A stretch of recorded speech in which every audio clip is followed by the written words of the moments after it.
तो अभी चालू करते हैं पार्ट 2। हाँ, इसका व्हाट इज इंटरफियरेंस। देखो इंटरफेरेंस टॉपिक आपने एक चैप्टर में और पढ़ा होगा, जिस चैप्टर का नाम क्या था, वेव ऑप्टिक्स। वेव ऑप्टिक्स में भी, वेव ऑप्टिक्स में तो लाइट ना, तो लाइट में भी दो लाइट जब आपस में मिलती थी तो उनकी क्या चेंज हो जाती थी, इंटेंसिटी। तो वैसे साउंड में भी जब दो साउंड आपस में मिलेंगे तो उनकी भी क्या चेंज हो जाएगी, इंटेंसिटी। तो देखो यहां पर तो ये टॉपिक एग्जैक्टली इक्वल है किससे, वेव ऑप्टिक्स के लाइट से। मतलब इंटरफेरेंस लाइट में भी है और साउंड में भी है। तो इंटरफेरेंस एक ऐसी पॉसिबिलिटी है जो दोनों के लिए पाया जाता है। दोनों मतलब कौन कौन, साउंड में भी और लाइट में भी। तो ये खुद में भी एक न्यूमेरिकल बन गया। Interference is possible with what, sound as well as light wave. लेकिन इंटरफेरेंस का मतलब क्या होता है सर, तो that is called what, superposition of what, wave. Superposition का मतलब क्या होता है, इंटरफियरेंस ऑफ व्हाट, वेव। तो ये दोनों का मतलब क्या होता है, इंटेंसिटी में क्या होना या एनर्जी का क्या होना, आपस में रीडिस्ट्रीब्यूशन। तो जब भी दो या दो साउंड वेव आपस में मिलते हैं तो उनकी किसमें चेंज होगी, इंटेंसिटी में, या उसके एनर्जी में क्या होगा, रीडिस्ट्रीब्यूशन। इसी फेनोमेना को क्या बोला, सुपरपोजिशन बोलो या इंटरफियरेंस बोलो। तो इंटरफियर होने के लिए कितनी वेव चाहिए थी मेरे को, दो। तो सर किसी भी वेव की इक्वेशन कल से पढ़ रहे हो, व्हाट इज इक्वेशन, कल पढ़ रहे थे एक्स से, आज किससे लिखा मैंने, वाई। तो वाई का मतलब क्या था, displacement, displacement of the particle in Y direction which is also known as what, amplitude. Sir वो डिस्प्लेसमेंट था ये, और ये रहा amplitude.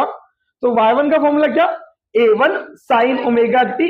What is a1, amplitude of the first wave. What is this second wave, क्या था ये, a2 sin omega t plus five. What is five, phase difference. कितनी साउंड वेव आई, दोनों मिली और एक वेव बन गई, और उस वेव का डिस्प्लेसमेंट क्या हो गया, y1 प्लस y2। दिखा कुछ, और y1 प्लस y2 की वैल्यू पुट करते ही जो फाइनल वेव क्रिएट हुई इसका नाम r sine omega t plus delta. अगर यहां तक पहुंच गया, इस r को कुछ नाम दिया, ये रिजल्टेंट एम्पलीट्यूड। तो जब दो साउंड वेव मिली अलग अलग एम्पलीट्यूड की, a1 a2, तो उनका इंटेंसिटी क्या हुआ, चेंज। तो सर वो फाइनल एम्पलीट्यूड कितना बना वो बताओ ना, final amplitude is what, R. और इस आर का वैल्यू निकालते कैसे है, कल जैसे वेक्टर पढ़ा था, आर निकालने का फॉर्मूला क्या था बच्चा, रूट में a1 का स्क्वायर प्लस a2 का square, 2a1 a2 cos five ना। This is your resultant amplitude. लेकिन वेव को मिलने के भी दो तरीके थे ना, वो interference can be classified into how many types, two types. One is what, constructive, second is what, destructive. Constructive में चीजें बढ़ेंगी ना, डिस्ट्रक्टिव में चीजें घटेंगी।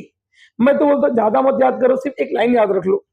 अगर पाथ डिफरेंस एल लैम्डा वाला कंडीशन, कौन सा, एल लैम्डा, और फेज एंगल 0, 2 पाई, 4 पाई, 6 पाई, मतलब इवन मल्टीपल ऑफ पाई, और पाथ डिफरेंस कहां से स्टार्ट होना चाहिए, 0, 1 lambda, 2 lambda, 3 lambda.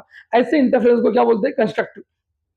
Formula point of view क्या सर, उधर लिखा है, कंस्ट्रक्टिव इंटरफेरेंस में दो चीजें याद रखनी है, पाथ और फेज। पाथ डिफरेंस क्या, 2n लैम्डा बाई 2 ना, 2 गए तो क्या बचा, और what is phase difference, 2n पाई ना, n कहां से पुट करना है, 0। तो what is value, 0, 2 pi, 4 pi, 6 पाई, और n की वैल्यू को यहां पे 0 पुट किया तो पाथ भी कितने से स्टार्ट होगा, 0 से। तो इंटरफेरेंस दो टाइप के थे, कंस्ट्रक्टिव था और एक डिस्ट्रक्टिव था। कंस्ट्रक्टिव में पाथ डिफरेंस कितने से स्टार्ट किया है, और फेज एंगल भी कितने से स्टार्ट किया, 0। ये दिमाग में रखना।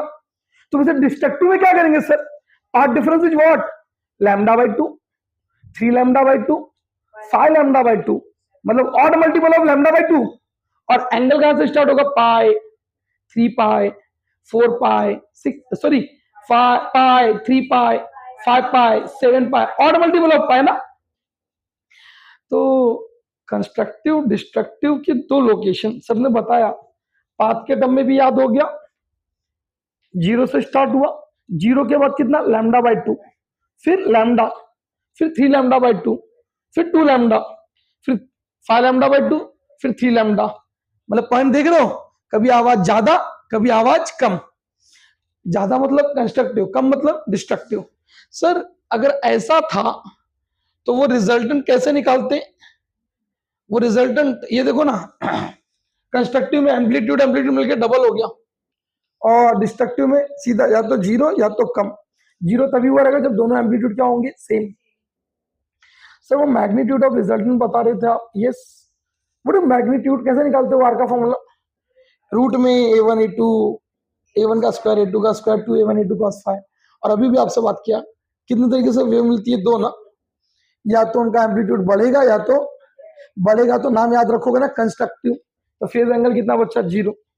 जैसे इधर जीरो पुट किया, ये फॉर्मूला बनेगा किसका, a1 प्लस a2 का होल स्क्वायर। बाहर आया तो क्या, a1 प्लस a2। मतलब जब दो वेव कंस्ट्रक्टिव तरीके से मिलती हैं तो उनका रिजल्टेंट एम्पलीट्यूड क्या हो जाता है। और अगर वो डिस्ट्रक्टिव में मिल जाए तो this formula become what, a1 minus a2। तो एम्पलीट्यूड मैक्सिमम हुआ कब, जब कंस्ट्रक्टिव इंटरफेरेंस था। मिनिमम हुआ कब, जब डिस्ट्रक्टिव इंटरफेरेंस था। आर मैक्स मिला, आर मिन मिला ना, और इसी आर मैक्स और आर मिन से मैं निकाल सकता हूं क्या, आई मैक्स और आई मिन। जिससे मैक्स को साउंड में मैक्सिमम वैल्यू को वैक्सिंग बोला है, और साउंड की मिनिमम वैल्यू को क्या बोला है, वैनिंग। तो what is waxing, a1 plus a2 का whole square, and what is the waning, a1 minus a2 का होल स्क्वायर। सर स्क्वायर क्यों किया, क्योंकि मुझे पता होना चाहिए intensity is directly proportional to amplitude का square. Intensity is directly proportional to amplitude का स्क्वायर, और जरूरत पड़ी तो फ्रीक्वेंसी का भी स्क्वायर। ये वर्ड नोट कर लीजिएगा, intensity is proportional to amplitude का square as well as what, frequency का स्क्वायर। तो सर यहां पर लिखा है मैंने, अगर वो intensity is proportional to amplitude का स्क्वायर, साथ में क्या, फ्रीक्वेंसी, बट न्यूमेरिकल जर्नली किसमें बनेगा, एम्पलीट्यूड। फ्रीक्वेंसी आया तो याद रखना सर, आई मैक्स का फॉर्मूला a1 प्लस a2 का होल स्क्वायर, आई मिन का फॉर्मूला a1 माइनस a2 का होल स्क्वायर। न्यूमेरिकल में आपको क्या दिया रहेगा, इंटेंसिटी का रेशियो, और बोलेंगे कैलकुलेट करो क्या, एम्पलीट्यूड का रेशियो। तो इंटेंसिटी का रेशियो दिया है, मतलब I1 अपॉन I2 दिया है, equal to what, a1 square upon a2 square, taking square root. आप निकाल लोगे ना a1 बाई a2 की वैल्यू। सर वो तो समझा, जब आप बोलते हो कि resultant intensity proportional to what, square of amplitude ना। आर क्यों लिया, R stand for resultant amplitude, तो रिजल्टेंट व्हाट, इंटेंसिटी। तो आर तो रूट में था ना, तो रूट का स्क्वायर हुआ तो रूट हट गया ना। जब रूट हट गया तो बचा क्या, a1 का स्क्वायर a2 का square 2a1 a2 cos। a1 के स्क्वायर को क्या बोलते हैं, i1, a2 के स्क्वायर को i2। a1 की जगह पे रूट i1, a2 की जगह पे रूट i2। और जैसे पुट किया, रिजल्टेंट इंटेंसिटी का एक फॉर्मूला निकल के आया क्या, i1 plus i2 plus 2 root i1 root i2 cos delta. आगे कुछ कंडीशन कहता है, अगर डेल्टा को जीरो रखा तो कौन सा इंटरफेरेंस, डेल्टा को पाई रखा तो कौन सा इंटरफेरेंस। जैसे जीरो पुट किया, आई मैक्स का फॉर्मूला क्या, root i1 plus root i2 का होल स्क्वायर, और मिनिमम में root i1 minus root i2 का क्या, होल स्क्वायर। और आपको मालूम आई मैक्स प्लस आई मिन को ऐड करेंगे तो क्या मिलता है, 2 टाइम्स, ब्रैकेट में क्या, i1 प्लस i2। ये भी इंटरफेरेंस में पड़ा, आई मैक्स प्लस आई मिन की वैल्यू 2 टाइम्स i1, ब्रैकेट में क्या, i2, मतलब 2i1 2i2, yes 2 common, bracket में क्या बचा, i1 plus i2। I max plus I min दोनों को जोड़ने में क्या वैल्यू मिलती है। सर अगर दोनों इंटेंसिटी को सेम मान लू तो, मतलब i1 i2 दोनों आई ही हो, तो i1 की जगह पे भी आई, i2 की जगह पे भी आई, ये रूट आई मिलके क्या बन गया, आई। दोनों में कॉमन क्या लिया, 2i, 1 प्लस कॉस का formula 2 cos square delta by 2।